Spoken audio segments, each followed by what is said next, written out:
down in here, pretty much, you know, we went through and got that harness on the front end up there, and it comes around this side, and you can see the new wire coming up through, and it goes down through here in the front. And basically we went over to that side, tied into the back of the lights over there, which was not a big deal, and it wrapped in up front there by the, it's got little clips and stuff up in there, a little clip there, a little clip in the middle, and we get over on this side, and of course we're just whoops, down in there,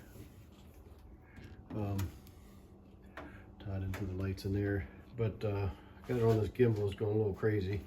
So that was the gist of that. But the other thing I did is we took the battery out, and with the battery tray there to come out of there, we took that out. It's a homemade tray. Gotta love that. A little rotten.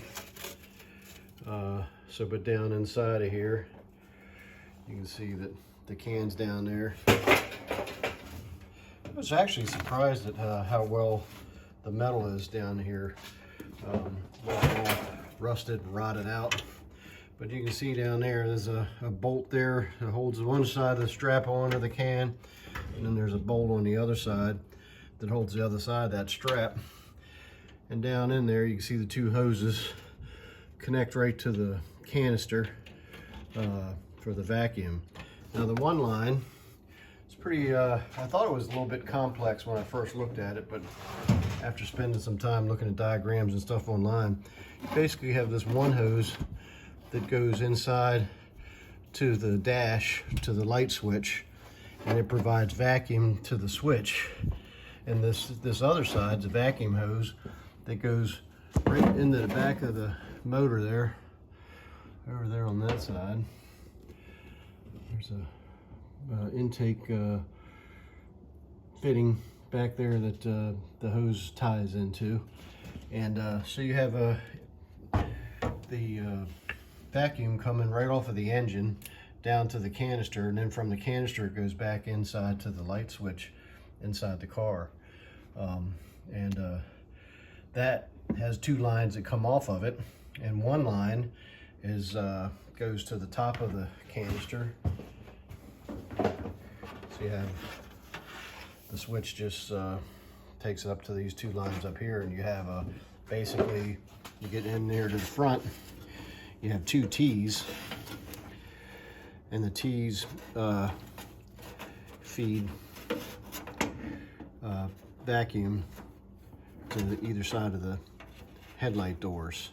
And one opens and one closes. So when you turn the switch, it puts vacuum on the top of the pod, and you close the switch, and vacuum on the bottom of the pod.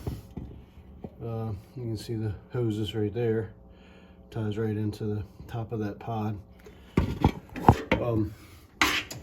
So we ordered another canister, and we're gonna swap that out before we put the new battery.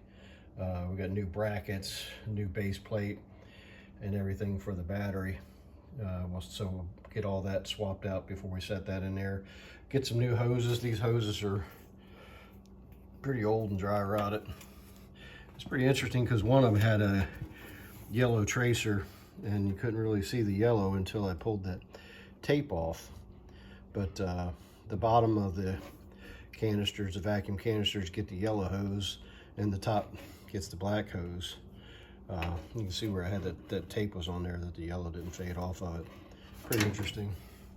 But that's the gist of it. You're just putting vacuum up either to the top or vacuum to the bottom, and open and close these headlight doors. The other thing I thought was really cool on the headlight doors is they have a little strap. See that right in the way. Put this little strap here, basically a little metal strap. I didn't realize. I'm like, what the heck is that thing for? But when it closes, it lets off. And if you manually open them, or even if it does it mechanically, it kind of grabs in there with that little strap, and it holds the headlamp cover open. And I guess that way, you know, if you have to do it when the vacuum system isn't working for some reason or another, they'll stay open and it won't close on you driving down the road, which is a pretty cool feature. But I had no idea what the heck that was about. This thing's pretty crazy. I learned how to use this